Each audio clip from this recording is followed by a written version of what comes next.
While Mrs. Outdoors is enjoying her new Spincaster, the stock model line that came with the combo leaves a lot to be desired. For today's video, I'm going to go over how to remove and replace fishing line on a Spincaster.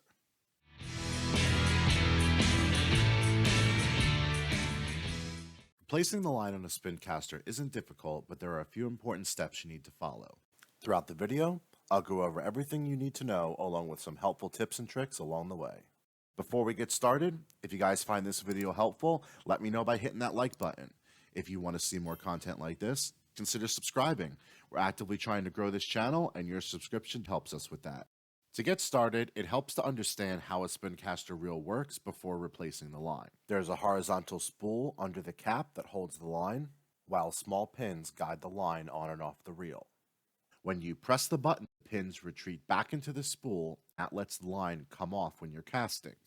When you reel back in, the pins come back out and grab the line to wind it back on the spool. To start, we first need to open the Spincaster to remove the old line. If your reel is bare with no line, you can skip this part. To do this, you first have to depress the button so the pins I talked about earlier retreat back into the reel. Then, you can firmly grip the top of the reel and turn it to unlock the cap. It takes a little more pressure than you might think, but once it unlocks, you can pull it right off. After the top is off and the pins are retracted from the button being pushed, you can simply pull the old line off until you reach the end. Once you reach the end, the line will be tied onto the spool, which can be cut with a pair of scissors. With the old line completely removed, it's time to get our new line ready. For this setup, I'm using the Berkley Vanish Fluorocarbon in 8-pound test. I went with this line in test to be a good all-around line for general fishing. The 8-pound test is light enough to catch smaller fish like bluegill or crappie, while also strong enough to catch some bass. I like this line in particular because it casts effortlessly with minimal stretch or memory. I'll have a link to this line in the description if anyone was interested. To attach the new line to the spool now that it's unboxed and ready, you need to thread the line through the top of the reel cap. This is important because the top needs to be reinstalled to the reel before you can actually reel the new line in. To tie off the new line, you start by making a basic overhand knot at the end. With that same end, tie a slip knot which will go over the spool while the overhand knot keeps it from slipping out.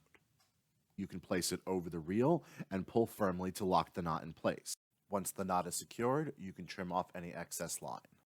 Keep some mild tension on the line and go ahead and reinstall the cap. During the spooling process, the cap is going to be removed a couple times to check the line level as you're reeling it in. With the cap on and the new line tied to the spool, you can begin reeling in. Periodically while reeling in the new line, stop and remove the cap to check how much you've reeled in. You don't want to overfill as it will only cause issues later down the line. Once the spool looks filled, you can stop here by installing the cap for one last time. If it's not filled yet, put the cap back on and keep spooling until it is. I try to put just enough line on it so it fills the spool to right around 80% full. Once you have it filled and the cap is back on, you can press the button to let out the new line from the reel and thread the line through the rod guides and tie up your tackle. After that, you're basically all set. Some things to keep in mind when doing this are to make sure you check the reel and rod for which line is appropriate.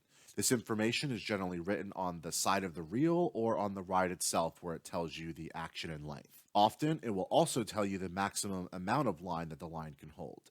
This can be different depending on the line weight, but it's something to keep in mind. And that's it. If you guys have any questions, feel free to drop me a comment. I try to check and respond to them as many as I can once the video is posted. If you found this helpful, please hit that like button to let me know. And don't forget to subscribe so I see you in the next video. Thanks for watching.